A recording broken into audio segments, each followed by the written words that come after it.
In this video, we're going to talk about dividing rational expressions. So to start, we're going to talk about a very basic example, dividing just any fractions. When you're dividing fractions, what's really happening is you're multiplying by the reciprocal. So in this example, they're giving us 1/2 divided by 3/4. When we're dividing, that's the same thing as multiplying, so division changes to multiplication. And with a reciprocal, what's happening is the numerator is becoming the denominator is bumping up to the numerator. From there, you're multiplying across and simplifying. So whenever we're dividing rational expressions, we're going to apply the same concept, and we can break this down into a two-step rule.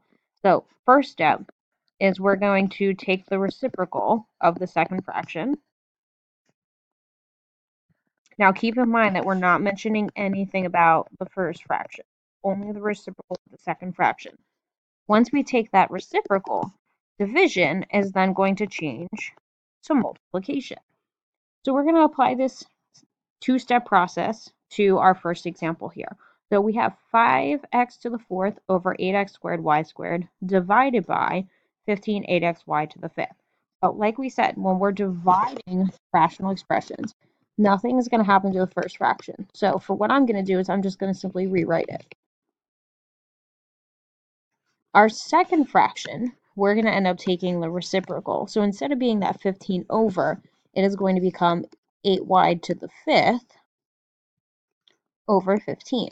Since I've taken the reciprocal, division then changes to multiplication. From here, it becomes like our multiplication problems before. We're going to physically multiply the numerators, multiply the denominators. So if we were to multiply, this is going to become 40x to the fourth, y to the fifth. We can't combine those variables, so we just write them next to each other, over 120 x squared y squared. At this point, this is where it reverts to pretty much what we were doing in chapter 3. We're going to simplify those coefficients. 40 over 120 is going to simplify to 1/3. And if we're dividing variables, that means we subtract their exponents to wherever the higher power is. So x to the fourth divided by x squared is going to be x squared in our numerator. Y to the fifth over y squared is going to be y to the third in our numerator. So that would be our final answer. So we're going to take this concept and we're going to expand, look at another situation. So we're going to look at example B here, where we're taking it one step further. We're talking about these actual rational expressions. Now, same concept as before. If we're dividing rational expressions, we're multiplying by the reciprocal. So what I'm going to do to start is I'm just simply going to first start by rewriting the first fraction, because like we said, nothing's happening to the first fraction. Pretty much remains the same for the time being. Our second fraction, we're going to end up taking the reciprocal. So this x squared minus 16 is coming to our numerator over our numerator term, this x to the fourth plus 2x to the third minus 8x squared. Since we took the reciprocal, division is now changing to multiplication. And then from here, we're going to start factoring. Now remember, this is an important concept where we need to remember to always look for a GCF first, greatest common factor.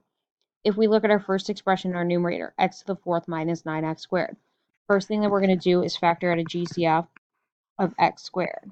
When I do that, I'm going to be left with x squared minus 9.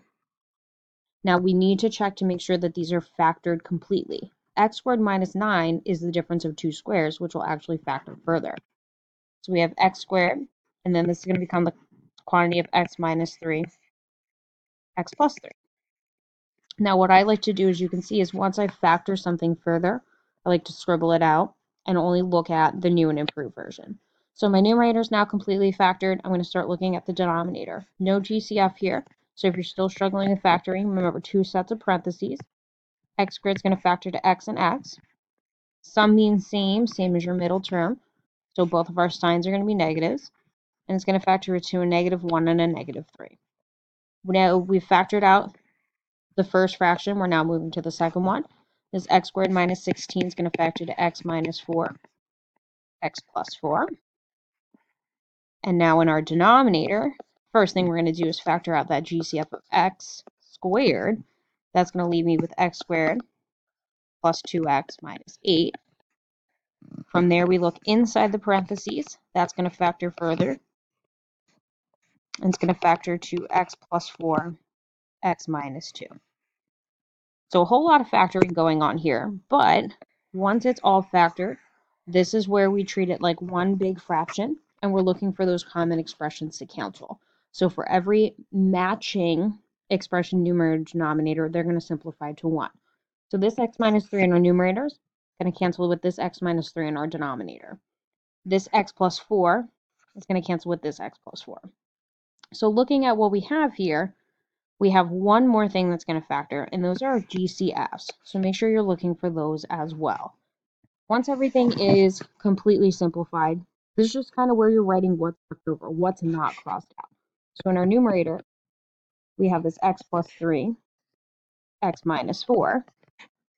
Our denominator, x minus 1, x minus 2.